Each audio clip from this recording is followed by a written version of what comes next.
जगात सांगे तत्वज्ञान आणि स्वतः मात्र शेण खातो पाठीभर घाण.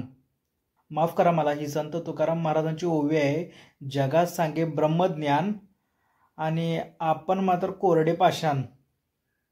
आता मी कुणाबद्दल बोलतोय, का बोलतोय, थोडक्यात सांगतो तुम्हाला. सगळा विषय जरा सविस्तर सांगतो. एक कार्टून कलाकार आहे, कार्टून कीर्तनकार आहे, कीर्तनकार. कार्टून कार्टून म्हणतो मी त्याला, कारण कार्टून पद्धतीनं कीर्तन करणं हे संप्रदायात त्या व्यक्तीनं आणलं. बऱ्याच महाराष्ट्रातल्या लोकांची मापं काढली, म्हणजे लोकांना कीर्तनामध्ये लोकांची मापं काढून लोकांना हसायला लावलं. म्हणजे याचा अर्थ हा नाही की लोक, मी नाव नाही घेणार, पण तो माणूस येणार कीर्तनकार, कीर्तन करणार आणि कीर्तन करता करता लोकांची मापं काढणार, लोकांची मापं काढणार ते काढणार आणि येणाऱ्या महाराष्ट्राला नवीन पिढीची सकट मापं काढणार. मोबाईलवरनं काहीतरी बोलणार किंवा कुणाचं तर नाव घेऊन कुणाला तर बसलेल्या मुलाला चिडवणार. लोकांना वाटणार की हे मजेशीर चाललंय, कीर्तन किती मजेशीर चाललंय. पण हे जो जगाला ब्रह्मज्ञान जे सांगतात, स्वतः मात्र एवढं मोठं शेण खातात हे लोक. हे तुम्हाला कसं ते सांगतो. काही महिन्यापूर्वी एकानं असं एक स्टेटमेंट दिलेलं कीर्तनामध्ये. त्याच्या कीर्तनामध्ये सगळ्यांना माहिती आहे, हा कीर्तनकार अख्ख्या महाराष्ट्रावर फेमस आहे, की साधं जरी लग्न केलं तरी पण मुलं होतात.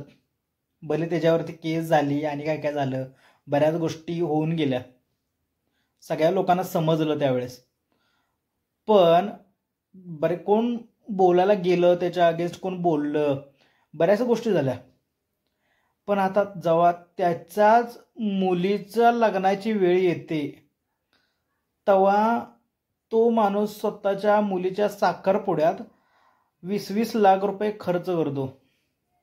जो जगाला सांगत होता, संपूर्ण जगाला, महाराष्ट्राला सांगण्याचा प्रयत्न करत होता, आपल्या कीर्तनामध्ये येऊन त्यानं सांगितलेलं की लग्न करताना एवढा खर्च करायची काय गरज आहे.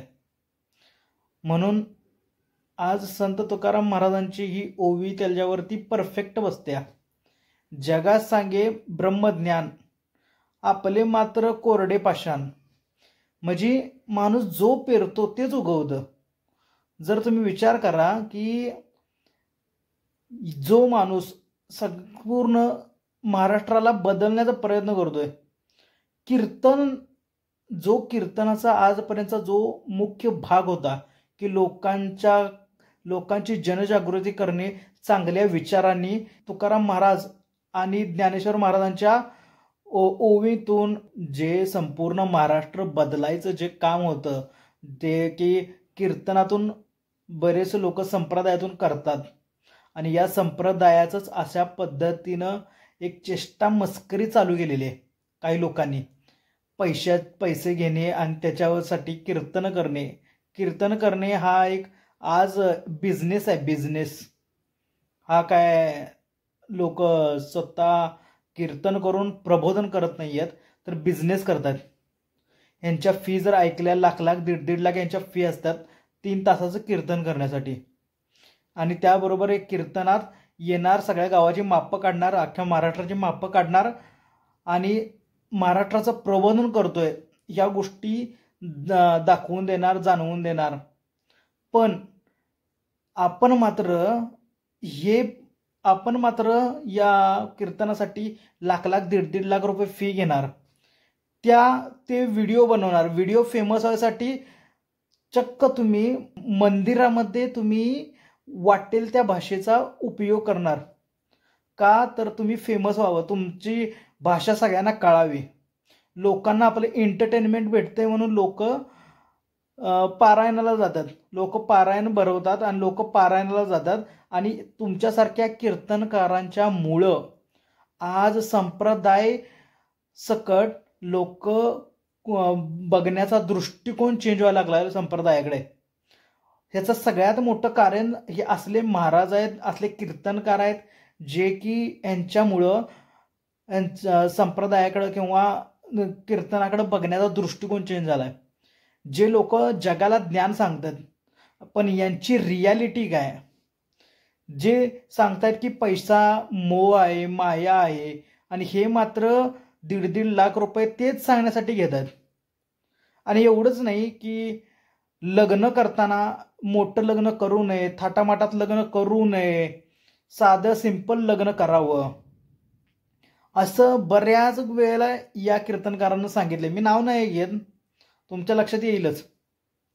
आणि त्यानंतर पण स्वतःच्या मुलीचा साखरपुडा 20-20 लाख रुपये खर्च करून साखरपुडा केला.